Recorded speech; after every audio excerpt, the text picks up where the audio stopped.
Shalom sahabat Lentera Injil TV, kita bersyukur kepada Tuhan karena kita masih diberi kesempatan untuk menikmati kasih-Nya dan menikmati kuasa-Nya. Kita akan mendengarkan kabar baik hari ini tentang digosipin. Mari kita membaca kebenaran firman Tuhan dalam Mazmur pasalnya yang ketiga. Saya hanya akan membaca sampai ayatnya yang kelima. Bunyinya demikian. Nyanyian pagi dalam menghadapi musuh. Mazmur Daud ketika ia lari dari Absalom anaknya. Ya Tuhan, betapa banyaknya lawanku. Banyak orang yang bangkit menyerang aku. Banyak orang yang berkata tentang aku. Baginya tidak ada pertolongan daripada Allah. Sahabat-sahabat yang kekasih, apakah Anda pernah digosipin? Daud pernah digosipin. Ketika Daud melarikan diri dari Absalom anaknya, orang-orang menggosipin Daud. Mazmur 3 ini adalah bagaimana Daud merespon gosip terhadap dirinya. Dan kita harus mengakui bahwa ketika digosipin, kita terganggu, kita terusik, marah, kesal, dan bahkan timbul keinginan untuk membalas. Digosipin sangat tidak enak rasanya.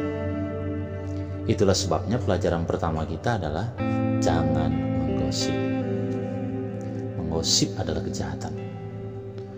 Menggosip adalah bukti kita tidak dapat mengendalikan lidah kita. Menggosip adalah bukti kita belum bertobat. Menggosip lahir dari ketidaksukaan terhadap seseorang, bahkan karena alasan benci. Itulah sebabnya menggosip adalah kejahatan. Dalam kenyataan, gosip telah menghasilkan orang menjadi stres, menjadi gila, mengalami sakit berkepanjangan, bahkan sampai mati, dan bunuh diri bahkan. Ketika kita terlibat dengan gosip, ketahuilah, kita sedang terlibat dengan kejahatan. Apalagi jika kita pelaku gosip, kita adalah orang jahat. Jangan menggosipin siapapun, dan stoplah menggosip. Karena gosip adalah kejahatan dan menggosip adalah bukti kita belum bertobat.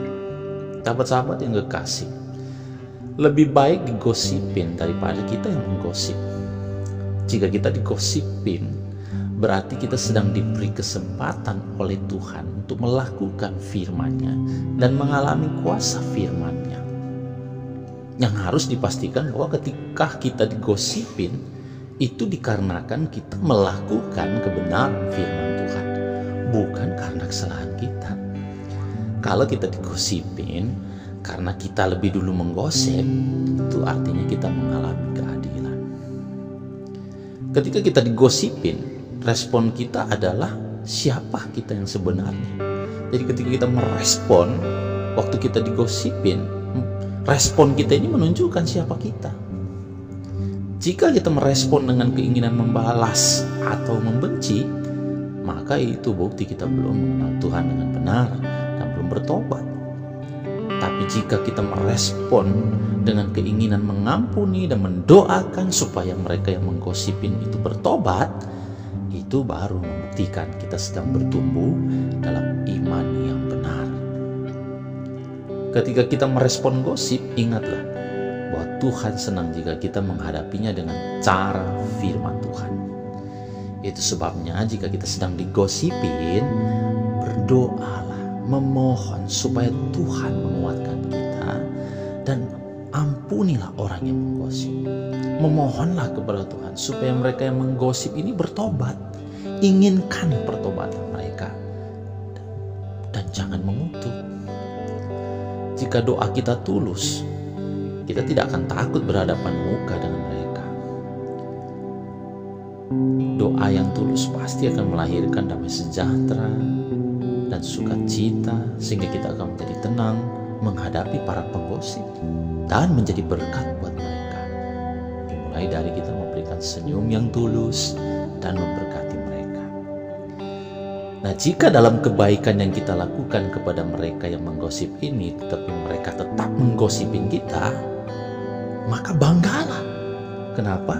Karena itu berarti kita sedang pikul salib.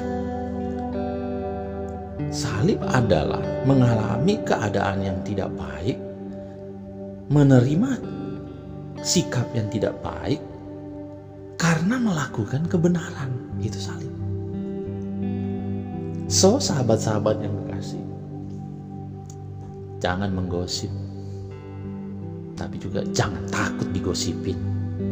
Jika alasannya karena kita melakukan kehendak Tuhan, tetaplah membalas kejahatan dengan kebaikan yang lahir dari ketaatan kita kepada firman Tuhan.